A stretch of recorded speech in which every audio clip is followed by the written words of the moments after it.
What's good, guys? It's your boy Vini back with another Serum tutorial. Sorry, I've been kind of away for the last month or so. New job, new everything, you know how life goes. But we're back with some more Serum goodness. So let's just get right into it. So the first tip we're going to have a look at today is how you can copy wavetables into LFO shapes. So if I have this shape right here and I click on the little folder icon, Wavetable A to LFO, you can see how it copied the shape. In a similar way, if I change the wavetable to something that's really weird, like this creeper SN, and I do the same thing, boom, I have this really random, intricate, complex LFO shape that's just popped up right there. It's also worth noting that the wavetable position is taken into consideration.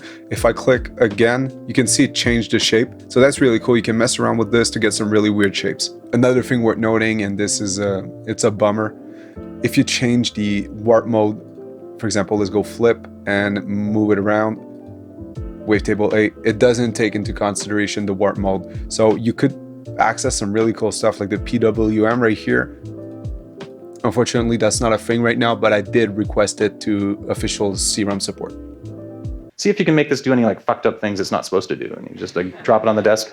Okay, so that's the guy behind Serum, so I do have high hopes. Let's move on to our next tip, which would be to use the chaos oscillators under the global tab. The two chaos oscillators are random LFOs you can use to add some analogness, some randomness into your digital sounds to make them sound more vintage and natural. Why I say random is machines can't truly be random. They use a seed system with a limited number of possibilities, but that number is so big that in the end, it doesn't really matter anyway. You can link the chaos oscillators to any knob by right-clicking mod source and selecting chaos 1 or chaos 2. You can also assign them in the mod matrix under the source, and what this will do is it will make the parameter move in a random way. You can make it go slower or faster using the rate knob.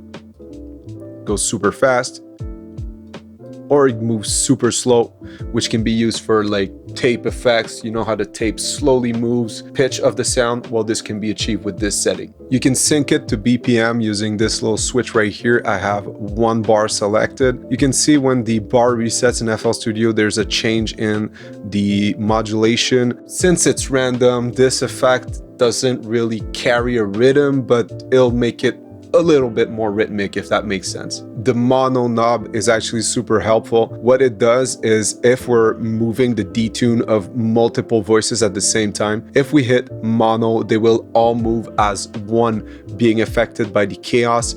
If we uncheck mono, they can move independently. So the detune of one can move in that direction. The detune of the other can move a little on the other direction. If they're mono, they all move as one. Finally, the sample and hold trigger is also pretty important. What it does is it makes it, there's no smoothing. So when the LFO changes, it's very sharp. There's no smoothing between the different values. If we uncheck it, you can see it moves super smoothly. And once we check it, it's not smooth at all. It very abruptly changes values. From the manual, Chaos 1 is more periodic, repeating, and bipolar.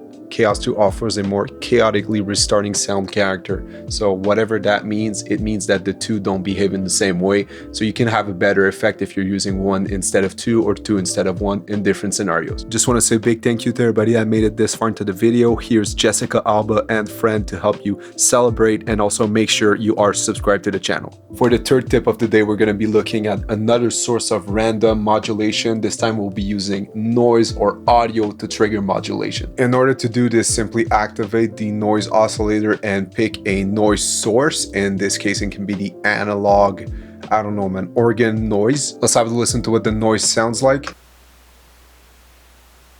So just some standard white noise. What we can do now that's really cool, we can turn down the volume so we don't actually hear the noise, but we can use it as a modulation source. So for example, I could detune my sine wave using the noise oscillator that is somewhere right around here. So Serum's using the changes in volume in the audio file of the organ noise to modulate the parameter, which is pretty cool. You can actually use your own audio file. So if I drag this drum fill, after a bit of mangling, I came up with this, which is crazy because it's actually only the sine wave being modulated by this fill.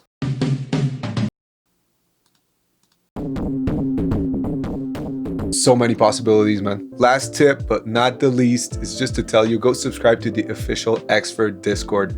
I'm learning so much stuff about the software, just discussing with other users. Much of the stuff I'm showcasing in these Serum tutorials, I'm actually learning on here. Steve Dada's in here answering basic or advanced questions. It's just a really chill community if you want to learn Serum. Much more stuff coming up.